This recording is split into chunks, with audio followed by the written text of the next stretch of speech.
따뜻한 지식으로 여러분의 건강을 돌보는 헬로앨리스입니다.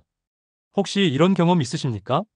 가을 하늘이 저렇게나 파랗고 좋은데 막상 집을 나서려니 현관문 앞에서부터 망설여지는 경험 말입니다. 공원 한 바퀴 가볍게 돌고 싶지만 몇 걸음 떼기도 전에 무릎에서부터 전해져 오는 찌릿한 신호 때문에 발걸음을 되돌린 적은 없으십니까? 걸을 때마다 삐걱거리는 소리가 들리는 것 같고 앉았다 일어설 때면 나도 모르게 아이고 소리가 먼저 터져나옵니다.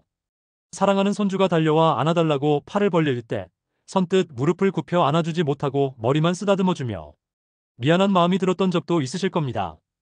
정말 그렇지 않습니까? 이 무릎 통증이라는 것이 단순히 몸만 아프게 하는 게 아닙니다. 우리의 활동 반경을 좁히고 하고 싶었던 일들을 포기하게 만들고 때로는 다른 사람에게 짐이 되는 것 같다는 자괴감까지 들게 합니다.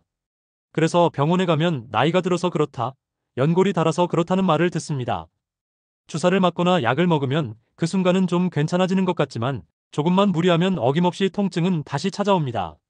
하지만 헬로앨리스 가족들, 오늘 이 영상을 만나신 것은 정말 행운입니다.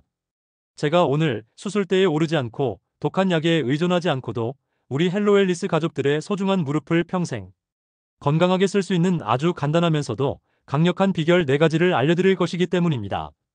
이 4가지만큼은 오늘 제 이야기 들으시고 꼭 일상에서 바꿔보세요. 여러분의 아침이 달라지고 발걸음이 달라지고 삶의 활력이 달라질 것이라고 제가 감히 약속드립니다.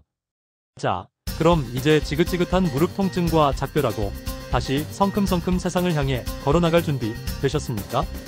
첫 번째 비결은 바로 우리 무릎에 천군만마와도 같은 든든한 지원군을 만들어주는 것입니다. 그 지원군의 정체는 바로 허벅지 근육입니다. 많은 분들이 무릎이 아프다고 하면 무릎 연골이나 뼈에만 문제가 있다고 생각하십니다. 물론 그것도 맞는 말이지만 근본적인 원인은 다른 곳에 있는 경우가 아주 많습니다. 바로 무릎 관절을 위아래에서 꽉 붙잡아주고 있는 허벅지 근육이 약해졌기 때문입니다. 한번 상상해보세요. 튼튼한 기둥 2개가 지붕을 받치고 있는데 이 기둥들이 시간이 지나면서 점점 가늘고 약해진다고 생각해보세요. 지붕의 무게는 그대로인데 기둥이 부실해지면 어떻게 될까요? 지붕 전체가 흔들리고 결국에는 무너져 내릴 수밖에 없습니다. 우리 무릎 관절이 바로 그 지붕이고 허벅지 근육이 기둥의 역할을 합니다. 특히 우리 나이가 들면서 겪게 되는 근감소증은 피할 수 없는 자연스러운 현상입니다. 30대 이후부터 근육은 매년 꾸준히 줄어들기 시작해서 60대가 되면 젊었을 때 가졌던 근육의 상당 부분을 잃게 됩니다.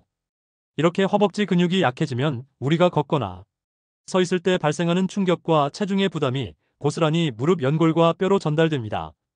말랑말랑한 근육 쿠션이 사라지고 딱딱한 뼈와 연골끼리 직접 부딪히게 되는 셈입니다. 이러니 걸을 때마다 쑤시고 아플 수밖에 없는 것입니다.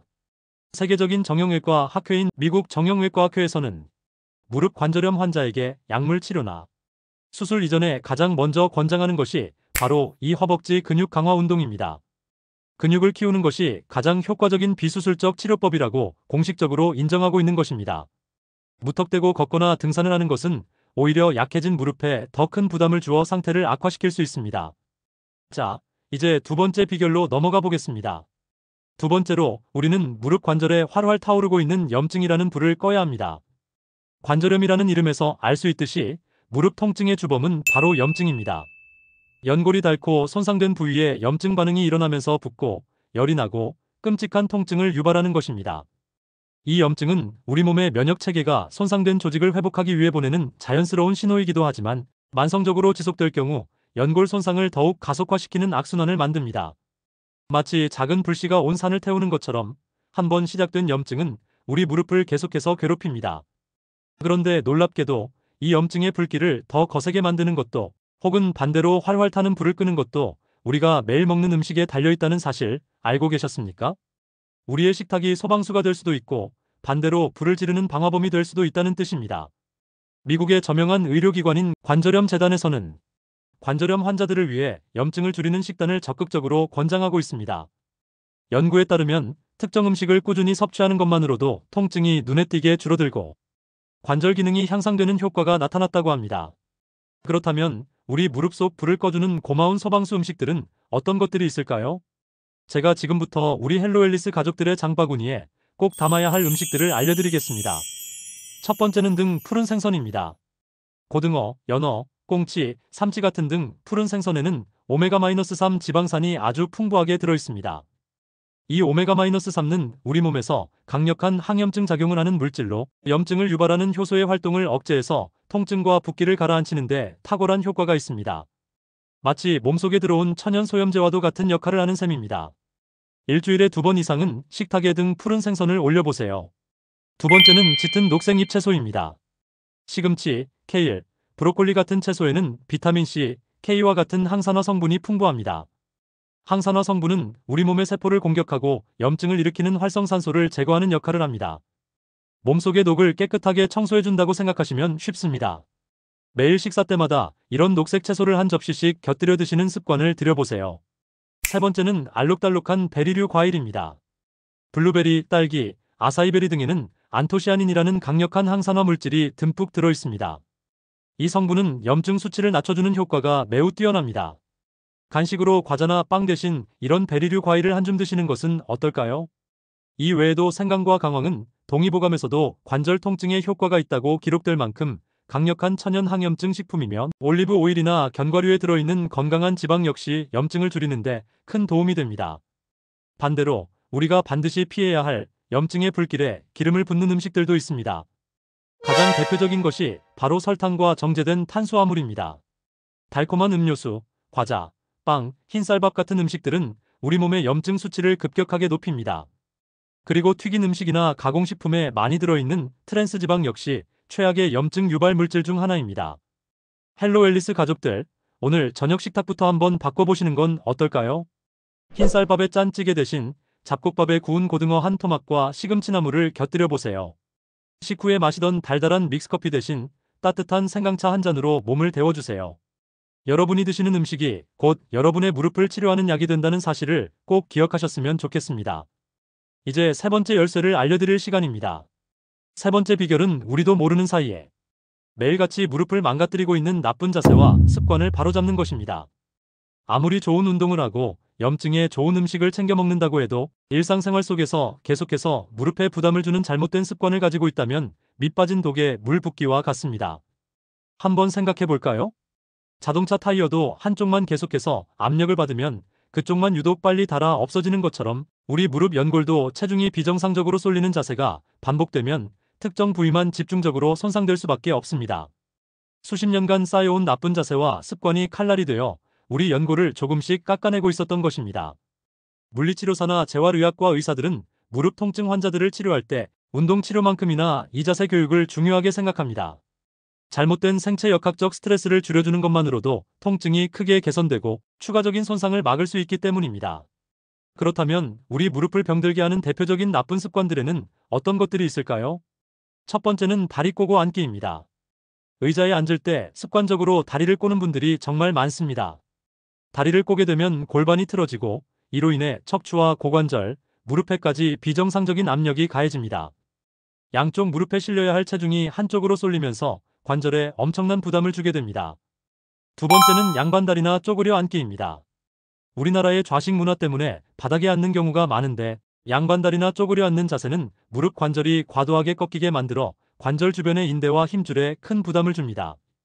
특히 쪼그려 앉아서 빨래를 하거나 밭일을 하는 자세는 서 있을 때보다 무려 7에서 8배에 달하는 압력을 무릎에 가하게 됩니다. 이는 무릎 건강에 있어서는 정말 최악의 자세라고 할 수 있습니다. 세 번째는 팔자걸음이나 안짱걸음 같은 잘못된 걸음걸이입니다. 발목이나 골반의 문제로 인해 잘못된 걸음걸이를 걷게 되면 걸을 때마다 발생하는 충격이 무릎의 안쪽이나 바깥쪽, 특정 부위에만 집중적으로 전달되어 연골이 비대칭적으로 닳게 됩니다. 이 외에도 푹신한 소파에 비스듬히 누워 TV를 보는 습관, 높은 구두나 바닥이 딱딱한 신발을 신는 습관 등도 모두 우리 무릎을 망가뜨리는 주범입니다. 그렇다면 어떻게 바꿔야 할까요? 지금부터 무릎을 살리는 바른 자세를 알려드리겠습니다. 의자에 앉을 때는 엉덩이를 의자 깊숙이 넣고 허리를 등받이에 편안하게 기댑니다. 무릎은 90도 각도로 자연스럽게 구부리고 두 발은 바닥에 편안하게 내려놓습니다. 절대로 다리를 꼬지 않도록 의식적으로 노력해야 합니다. 바닥에 앉아야 할 상황이라면 양반다리 대신 다리를 앞으로 쭉 뻗고 앉거나 벽에 등을 기대어 무릎 부담을 최소화하는 것이 좋습니다. 가장 좋은 것은 가급적 바닥보다는 의자에 앉는 생활을 하시는 것입니다. 걸을 때는 시선을 정면에 두고 가슴을 활짝 펴고 배에 살짝 힘을 줍니다. 발 뒤꿈치부터 땅에 닿고 발바닥 전체를 거쳐 발가락 끝으로 땅을 차고 나간다는 느낌으로 걸어보세요. 신발은 쿠션이 좋고 발볼이 편안한 운동화를 신는 것이 무릎 충격 흡수에 가장 좋습니다. 헬로 앨리스 가족들, 습관을 바꾸는 것은 처음에는 어색하고 불편할 수 있습니다. 하지만 내가 무심코 했던 자세 하나하나가 내 무릎 건강을 좌우한다는 사실을 인지하고 의식적으로 바른 자세를 취하려고 노력하는 것만으로도 여러분의 무릎은 훨씬 편안해질 것입니다. 자, 이제 드디어 마지막 네 번째 비결입니다. 이것은 어쩌면 오늘 알려드리는 내용 중에서 가장 직접적이고 가장 효과가 확실한 방법일 수도 있습니다. 네 번째 비결은 바로 우리 무릎이 짊어지고 있는 과도한 무게를 덜어주는 것, 즉 체중 관리입니다. 이것은 너무나도 당연한 이야기처럼 들릴 수 있지만 그 중요성은 아무리 강조해도 지나치지 않습니다. 미국의 존스 홉킨스 의과대학의 연구 결과에 따르면 우리가 평지를 걸을 때 무릎에는 우리 체중의 약 3배에서 6배에 달하는 하중이 실린다고 합니다. 계단을 오르내릴 때는 그 부담이 7배에서 8배까지 치솟습니다. 정말 엄청난 무게이지 않습니까? 그런데 만약 우리 체중이 1kg만 늘어난다고 해도 우리 무릎이 느끼는 부담은 그 몇 배인 4kg에서 6kg까지 늘어난다는 충격적인 사실을 아셔야 합니다. 반대로 생각하면 우리가 체중을 1kg만 감량해도 우리 무릎은 4kg짜리 쌀 한 포대를 내려놓는 것과 같은 해방감을 느끼게 되는 것입니다. 만약 5kg를 감량한다면 20kg짜리 쌀 한 가마니를 무릎에서 치워주는 것과 똑같은 효과를 얻을 수 있습니다. 세계보건기구 WHO를 비롯한 전 세계 모든 보건기구들이 무릎 관절염 환자에게 가장 우선적으로 권고하는 치료법이 바로 이 체중 감량입니다. 체중을 감량하는 것은 무릎에 가해지는 기계적인 압력을 줄여줄 뿐만 아니라 지방세포에서 분비되는 염증 유발 물질을 감소시켜 통증을 완화하는 이중 효과를 가져옵니다. 실제로 자신의 체중에서 단 5%만 감량해도 무릎 통증이 50%나 감소했다는 연구 결과도 있습니다. 그렇다고 해서 무리하게 굶거나 극단적인 다이어트를 하시라는 말씀이 절대 아닙니다. 우리 5070세대에게 무리한 다이어트는 오히려 근육 손실이나 영양, 불균형을 초래하여 건강을 해칠 수 있습니다. 우리가 해야 할 것은 건강하고 지속 가능한 방법으로 체중을 관리하는 것입니다. 그 방법은 이미 우리가 앞에서 이야기한 비결들 속에 다 들어 있습니다. 두 번째 비결에서 말씀드린 것처럼 설탕이나 가공식품 섭취를 줄이고 건강한 단백질과 채소 위주의 식사를 하는 것만으로도 불필요한 칼로리 섭취를 크게 줄일 수 있습니다. 그리고 첫 번째 비결에서 알려드린 허벅지 근력 운동은 우리 몸의 기초대사량을 높여서 살이 잘 찌지 않는 체질로 만들어줍니다. 여기에 더해서 무릎에 부담이 가지 않는 유산소 운동을 병행해 주시면 더욱 좋습니다. 가장 추천하는 운동은 바로 수영이나 물속에서 걷기입니다. 물속에서는 부력 덕분에 무릎에 가해지는 체중 부담이 거의 없어서 통증 없이 안전하게 운동 효과를 누릴 수 있습니다. 만약 물이 무서우시다면 실내 자전거를 타는 것도 아주 좋은 대안이 될 수 있습니다. 헬로 앨리스 가족들, 무겁게 느껴졌던 내 몸을 조금만 가볍게 만들어주세요. 그것이 지난 수십 년간 묵묵히 나를 지탱해준 소중한 무릎에게 줄 수 있는 최고의 선물이자 가장 확실한 치료법입니다. 자, 오늘 저와 함께 알아본 4가지 비결, 다시 한번 정리해볼까요? 첫째, 의자 스쿼트와 다리 들어 올리기로 무릎에 든든한 지원군인 허벅지 근육을 키워주세요. 둘째, 등 푸른 생선과 녹색 채소로 무릎 속 염증이라는 불을 꺼주세요. 셋째, 다리꼬기나 쪼그려 앉기 같은 나쁜 자세를 버리고 무릎을 편안하게 해주세요. 넷째, 건강한 식단과 운동으로 무릎의 짐을 덜어주는 체중 관리를 시작하세요. 어떠십니까? 이 4가지, 오늘 당장이라도 시작해볼 수 있는 아주 사소하고 작은 변화들입니다. 하지만 이 작은 변화들이 쌓이고 쌓여서 여러분의 무릎 건강의 기적과도 같은 결과를 가져다 줄 것이라고 저는 확신합니다. 더 이상 무릎 통증 때문에 가고 싶은 여행을 미루지 마세요. 더 이상 친구와의 즐거운 약속을 망설이지 마세요. 사랑하는 가족들과 함께 웃으며 행복한 시간을 보내는 것을 포기하지 마세요. 오늘 영상이 우리 헬로 앨리스 가족들에게 조금이라도 도움이 되셨다면 좋아요 한번 꾹 눌러주시고요. 영상을 보시고 나도 오늘부터 당장 시작해봐야겠다 다짐하게 되신 부분이 있다면 댓글로 함께 공유해주세요. 서로의 다짐을 응원하고 격려해줄 때 우리는 더 멀리, 더 건강하게 나아갈 수 있습니다. 또한 우리 헬로 앨리스 가족들만이 알고 있는 무릎 통증을 이겨낸 특별한 비법이 있다면 다른 분들을 위해 아낌없이 나눠주시면 정말 감사하겠습니다. 다음 시간에도 우리 5070세대의 건강을 위한 가장 현실적이고 유익한 정보만을 가지고 다시 찾아뵙겠습니다. 헬로 앨리스 가족들, 이제 통증의 자리에 활력을 채우고 두려움의 자리에 자신감을 채워서 힘찬 발걸음으로 세상을 다시 걸어 나가시기를 진심으로 응원합니다. 감사합니다.